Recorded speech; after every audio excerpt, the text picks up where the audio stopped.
نبی کریم علیہ وآلہ وسلم نے ارشاد فرمایا، حضور علیہ السلام نے فرمایا، ہر امت کا کوئی نہ کوئی فتنہ ہوتا ہے، کوئی نہ کوئی آزمائش ہر امت میں آئی جس سے لوگ راہ حق سے بھٹک گئے، ان پر آزمائش آئی۔ ہر امت کا کوئی نہ کوئی فتنہ، ہر امت پر کوئی نہ کوئی آزمائش۔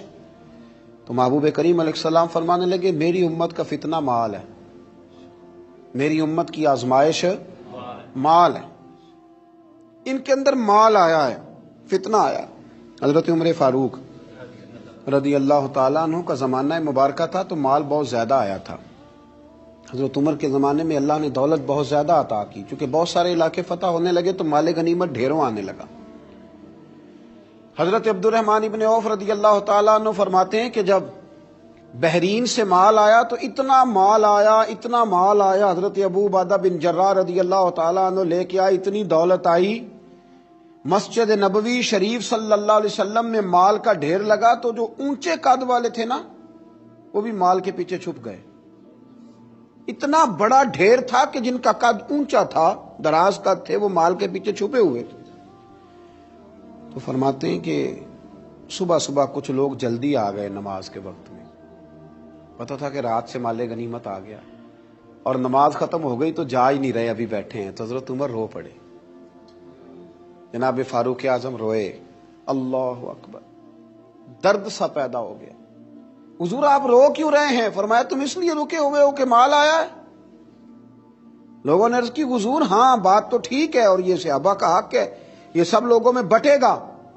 تو حضرت عمر فاروق رضی اللہ تعالیٰ عنہ سے کہا جناب آپ شکر ادا کریں، آپ رو رہے ہیں۔ فرمایا تمہیں نہیں نہ پتا، میں نے اپنے نبی پاک سے سنا ہے علیہ السلام، حضور نے فرمایا میری امت کا فتنہ مال ہے، جہاں مال آتا ہے وہاں عداوت بھی آتی ہے، جہاں مال آتا ہے وہاں تلخیاں بھی آتی ہیں، جہاں مال آتا ہے وہاں لالچ بھی آتا ہے، جہاں مال آتا ہے تو وہاں پھر لوگ ایک دوسرے سے بٹورنا بھی چاہتے ہیں۔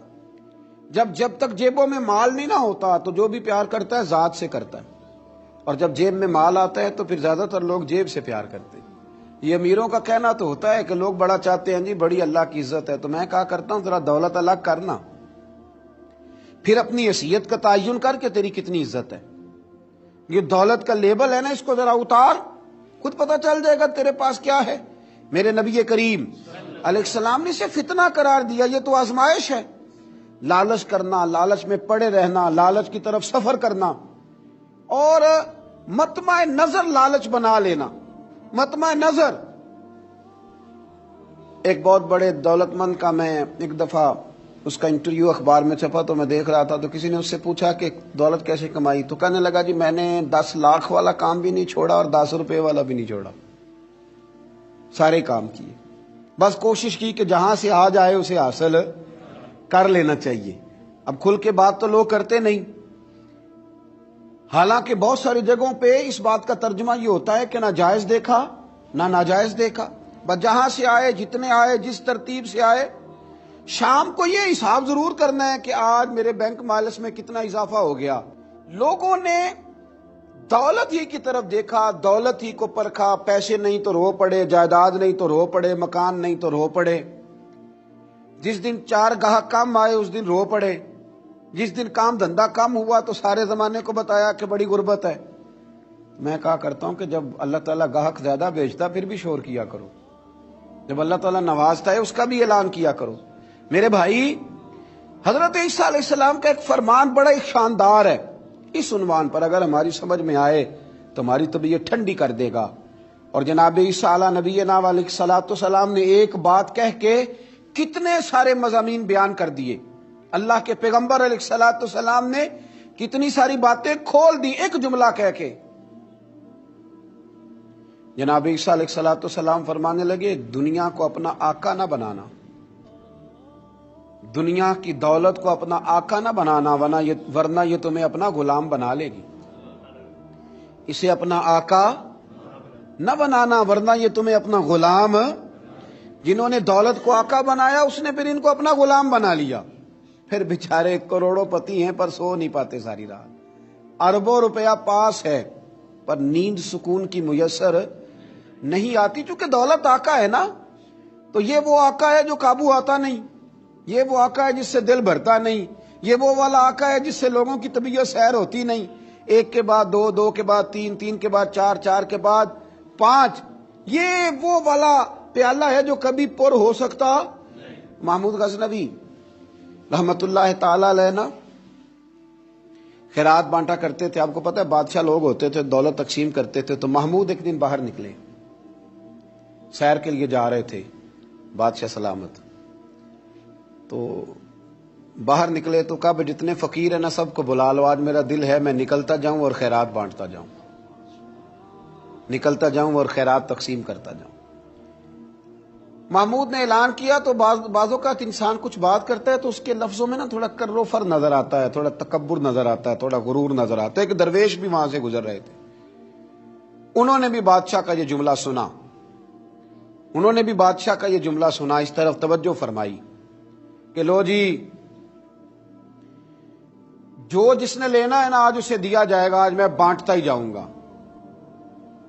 وہ بزرگ بھی آ گئے، کاسا لکڑی کا پیالہ ہاتھ میں پکڑا ہے، وہ بھی تشریف لائے، اور محمود غزنوی جب بانٹ رہے تھے تو انہوں نے بھی اپنا پیالہ آگے کر دیا، انہوں نے بھی کچھ لینے کے لیے پیالہ آگے بڑھایا۔ تو محمود غزنوی نے اپنی جیب سے چند سکے نکالے، چند اشرفیاں نکالیں، اور جب بابا جی کے پیالے میں ڈالیں تو آواز تو آئی کھٹکنے کی، لکڑی کے پیالے سے جب چاندی کے سکے ٹکرائے تو آواز تو پیدا ہوئی، لیکن بزرگوں نے پیالہ پھر آگے کیا، کہنے لگے اس میں تو کچھ بھی نہیں، تھوڑا اور ڈال دو۔ محمود کہتا ہے میں نظر ڈال کے دیکھا تو پیالہ تو واقعی خالی تھا، بادشاہ تھا، کہہ چکا تھا کہ آج بانٹنا ہے، جو کوئی مانگے گا اسے دینا، پھر جیب میں ہاتھ ڈالا۔ یہ انا کا بت بھی بڑی مشکل سے ٹوٹتا ہے نا، یہ بڑا پکا ہوتا ہے، یہ نہیں ٹوٹتا۔ دوبارہ پیالہ ڈالا تو پھر چیزیں کھٹکنے کی، بجنے کی آواز تو آئی، لیکن بزرگ کہنے لگے کہ تم نے تو کچھ بھی نہیں دیا۔ پھر پیالہ آگے کیا تو محمود نے جھوک کے دیکھا تو پیالہ پھر خالی تھا، اس نے پھر کچھ ڈالا، پھر دیکھا تو خالی، پھر ڈالا، بجنے کی آواز آئی، پھر خالی۔ اب بادشاہ تھا، ہارنے کا نام ہی نہیں لے رہا، یہ شکست کھانا ہی نہیں چاہتا، اس نے تھیلے منگا لیے، بوریاں منگا لی پیسوں کی بھری ہوئی، ڈالتا جا رہا ہے، بجنے کی آواز آتی ہے۔ محمود تھک گیا، کہنے لگا بابا اس کے نیچے کون سا سوراخ بنایا ہوا ہے، کیا ہے اس کے نیچے، جو سمجھ میں نہیں آ رہا کیا ہے۔ تو ان بزرگوں نے بڑی شاندار بات کی، کہنے لگے محمود یہ انسانی خواہشات کا پیالہ ہے، اور یہ خواہشات کبھی پور نہیں ہو سکتی، ایک پوری کرتے ہیں تو دوسری بن جاتی ہے، ایک پوری کرتے ہیں تو دوسری۔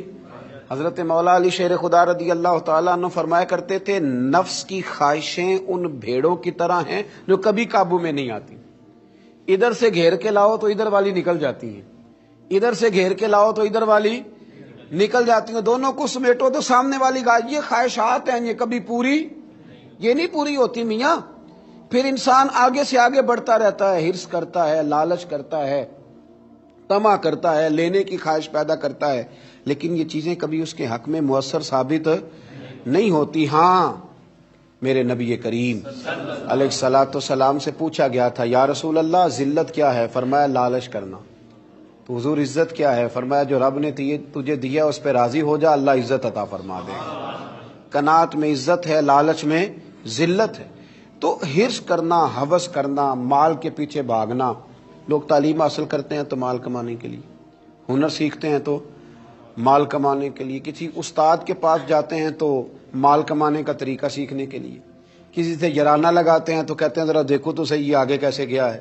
جب مطمع نظر ہی مال ہو، جب توجہ ہی ساری مال کی طرف ہو، جب دولت ہی ہر چیز کا لوگ حاصل سمجھ لیں اور مقصود اور مدعائی دولت کو بنا لیں، تو پھر انسانوں میں کمزوریاں پیدا ہوتی ہیں، روحانی قوتیں ختم ہوتی ہیں، پھر انسانوں کے اندر شوق، ذوق اور وہ ساری چیزیں کمزور پڑتی ہیں۔